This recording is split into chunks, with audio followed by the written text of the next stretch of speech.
Today we're going to be making this scalloped fridge magnet, I suppose. I say scalloped, but there's a slight change to it. There's a couple I've made, slightly different edges. Okay, so you need punch out scallop using 1 3/8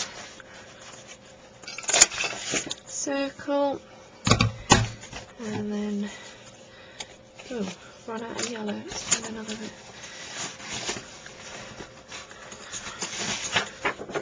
Okay. Right, I'm going to change. You can leave the scalloped edge, but I'm just going to change it slightly.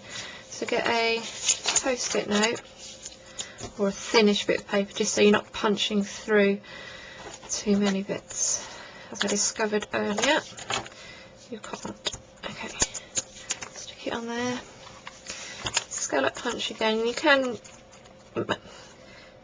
make different effects. So that's lined up. You want it to not be lined up when you're doing this. It's a bit tricky just to get it.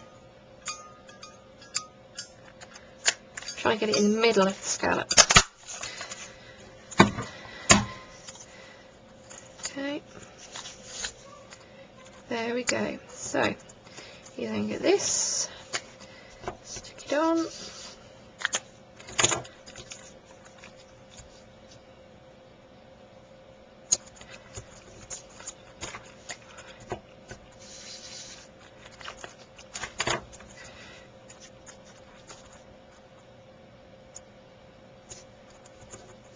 right, you are going to need quite strong glue when you're sticking your peg on.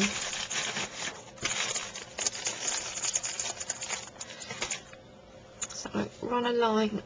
Oh, this is PVA, equivalent of anyway. There we go. Not too much, so it doesn't squelch out the sides, but I tend to use a cotton bud if it does.